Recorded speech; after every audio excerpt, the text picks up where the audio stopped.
اللهم صل على سيدنا محمد يا رب صل وسلم دائما ابدا على حبيبي. ذوالقرنین کا تذکرہ ہے کہ بہت بڑے بادشاہ گزرے ہیں, پوری دنیا فتح کی انہوں نے. حضرت ذوالقرنین نے, قرآن کہتا ہے زمین کے مشرق کی انتہا میں بھی پہنچے اور زمین کے مغرب کی انتہا میں, اور ایک ایسی قوم کے پاس پہنچے ذوالقرنین کہ وہ قوم حضرت ذوالقرنین کی زبان نہیں سمجھتی تھی. تو ترجمان کے ذریعے اس قوم سے بات ہوئی. اس قوم نے کہا کہ آپ بڑے طاقتور بادشاہ ہو, ہم ایک مصیبت میں مبتلا ہیں, آپ اس سے ہمیں بچائیں.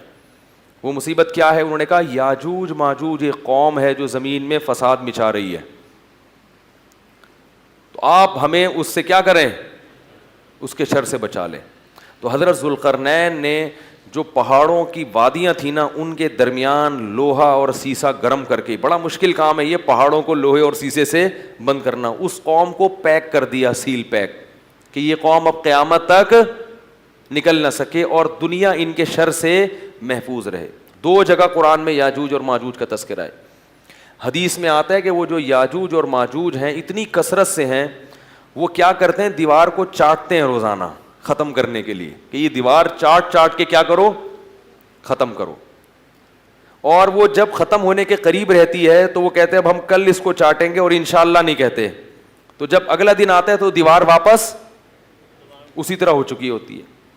تو آپ صلی اللہ علیہ وسلم نے فرمایا قرب قیامت میں وہ یہ کہیں گے کہ انشاءاللہ اس دیوار کو ہم کل ختم کر دیں گے. تو جب انشاءاللہ کہیں گے کہ اللہ نے چاہا, کیونکہ وہ مسلمان نہیں ہے وہ قوم, جب اللہ نے چاہا کہیں گے تو وہ دیوار اگلے دن کیا ہو جائے گی, ختم. اور قرآن میں آتا ہے کہ پھر وہ زمین میں پھیل جائیں گے. وَتَرَكْنَا بَعْضَهُمْ يَوْمَئِذٍ يَمُوجُ فِي بَعْضٍ, اتنی کثرت سے زمین میں وہ بہت بڑی تعداد ہوگی ان کی, بہت بڑی تعداد. زمین میں ایسا فساد مچائیں گے کہ لوگوں کا جینا حرام کر دیں گے, گھس رہے ہوں گے ایک دوسرے کے اندر, اتنی کثرت سے ہوں گے. فرمایا, اور پھر حدیث میں آتا ہے, یہ تو قرآن میں ہے نا کہ اتنی کثرت سے ان کو چھوڑ دیا جائے گا. حدیث میں آتا ہے کہ حضرت عیسیٰ علیہ الصلاۃ والسلام جب نازل ہوں گے تو پھر یاجوج ماجوج کو ختم کریں گے, ان کی لڑائی ہوگی, وہ اللہ سے بد دعا کریں گے. پھر حدیث میں آتا ہے کہ اتنی لاشیں جب وہ مریں گے نا, اتنی لاشیں ہوں گی کہ ان کی لاشوں کی کثرت سے زمین میں بدبو اور تعفن پھیل جائے گا, اور اتنی لاشوں کو ٹھکانے لگانا مسلمانوں کے بس میں نہیں ہوگا.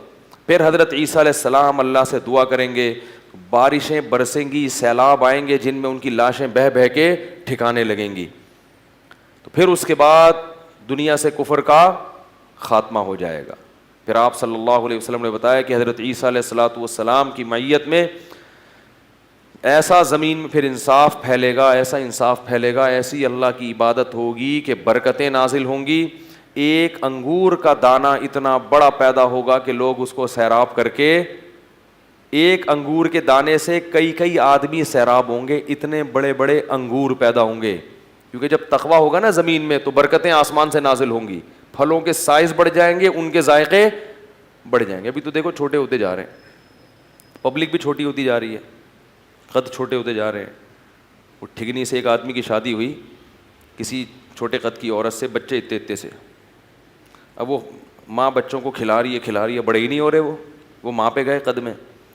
تو وہ شوہر جل کے اپنی بیوی سے کہتا ہے یہ بڑے نہیں ہوں گے, ان کو جتنا کھلائے گی یہ اور چھوٹے ہو جائیں گے. کہتے ہیں ان کے ساتھ پودے لایا تھا, وہ بڑے ہو گئے اور یہ اتنے کے. یہ کوئی پرانے زمانے کا ہم نے کلپ سنا تھا. تو ہر چیز جو ہے نا اس کی برکت کیا ہو رہی ہے, ختم. اب آپ دیکھو, ہمیں یاد ہے بچپن میں جب روٹی پکتی تھی نا کچن میں, خوشبو آتی تھی دور تک. اب روٹی میں خوشبو ختم ہو گئی ہے, تو برکتیں ختم ہو رہی ہیں, ذائقے ختم ہو رہے ہیں. ہری مرچوں میں مرچیں نہیں ہیں. میں ہری مرچوں کا عاشق ہوں, میں کھانے میں ہری مرچ کے بغیر کھاتا نہیں ہوں, اور ایسے چباتا ہوں ایسے ایسے کر کے. مجھے لوگ دیکھتے ہیں.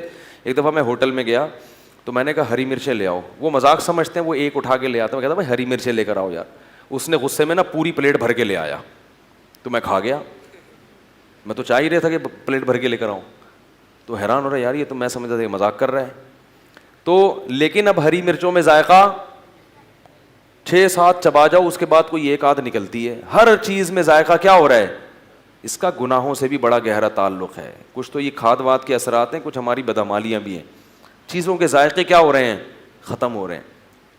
تو انار حدیث میں آتا ہے اتنا بڑا پیدا ہوگا کہ انار کا جو چھلکا ہے نا, اس میں اس کو لوگ سائبان کے طور پہ استعمال کریں گے. اتنے بڑے بڑے چھلکے لوگ اس میں بیٹھ کے چھاؤں کے طور پر رکھیں گے. اتنے بڑے انار پیدا ہوں گے اور ایسے ذائقے دار. تو یہ کچھ علامات تھیں جو اللہ تعالیٰ نے قرآن مجید میں بیان کی. اس پر پھر کبھی بیان کریں گے علامات قیامت پر, قیامت کی علامات میں کیا کیا ہیں. تو یہ ایک مستقل ٹاپک ہے. اس میں لوگوں نے موضوع من گھڑت قصے بہت بنائے ہوئے ہیں.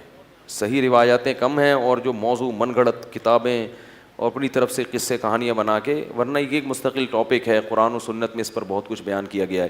تو خیر, اصحاب کہف کا یہ واقعہ تھا اور حضرت موسیٰ علیہ السلام کا یہ واقعہ. ہاں تو اچھا, یہ جو یاجوج ماجوج ہیں, بعض لوگ یہ اشکال کرتے ہیں کہ اب تک سائنسدانوں کو تو نظر آئے نہیں ہے. یہ زمین میں جو سیاح ہیں جو ان کو تو نظر آئے نہیں. سیٹلائٹ سیارے بھی ہو گئے. تو یاد رکھو, انسان نے یہ دعویٰ کرنا غلط ہے کہ زمین کا ایک ایک چپا دیکھ لیا. ایسا نہیں ہے, یہ دعویٰ ہی غلط ہے. گوگل میپ سے جب تک دیکھیں گے نہیں نہ جا کے, اور دیکھنے میں آسان نہیں ہے, اور یہ بھی ممکن ہے کہ اللہ نے اس کو گوگل میپ سے چھپا دیا ہو, پردے میں رکھا ہو. وہ پیک بھی ہو گئے ہوں گے کہ وہ اوپر سے نظر نہیں آ رہے ہوں گے. اور بعض لوگ یہ کہتے ہیں کہ یہ چائنیز ہے نا, یہ یاجوج ماجوج ہیں. تو مجھے نہیں پتا, ممکن ہے, میری تحقیق نہیں ہے, کوئی بھروسہ نہیں ہے, کیونکہ یہ بھی پہاڑوں کے اندر ہے اور یہ بھی اتنے زیادہ ہیں کہ جب یہ آئیں گے نا چنگ چنگ پونگ پونگ کر کے پوری دنیا میں. لیکن بہرحال ایک قوم ہے, ہمارا اس پر ایمان ہے کہ وہ ایک قوم ہے جو قرب قیامت میں زمین میں پھیل جائے گی اور فساد مچائے گی, بہت زیادہ فساد مچائے گی. اللہ تعالیٰ ہمیں ان آیات پر ایمان رکھنے کی توفیق عطا فرمائے. سوال پوچھا, حضرت خضر علیہ السلام نے کیا آب حیات پیا تھا؟ اگر پیا تھا تو وہ زندہ ہوں گے کیونکہ سمندر کے کنارے سے ان کا کیا تعلق ہے؟ صوفیہ کرام یہ کہتے ہیں کہ حضرت خضر علیہ السلام زندہ ہیں, اور صوفیہ کو اس کے مشاہدے بھی ہوئے, لیکن اس پر قرآن و سنت میں کوئی دلیل نہیں ہے.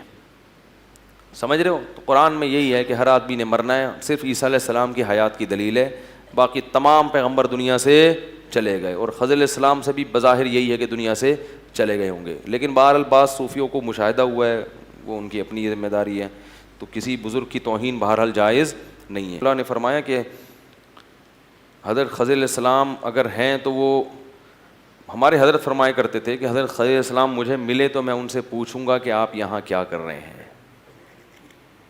ٹھیک ہے نا, آپ کو کہاں ہونا چاہیے؟ جہاد کے میدان میں ہونا چاہیے اس وقت. تو خیر اپنے اپنے ذوق ہیں, لیکن کوئی شرعی دلیل اس پر موجود نہیں ہے, کوئی روایت نہیں ہے اس پر. مفتی طارق مسعود صاحب کے بیانات سننے کے لیے youtube.com/مفتی طارق مسعود کو سبسکرائب کریں, اور اگر آپ لائیو ویڈیو کو کبھی بھی مس نہیں کرنا چاہتے ہیں تو سبسکرائب کرنے کے بعد بیل آئیکن پہ کلک کرنا مت بھولیں. جزاک اللہ.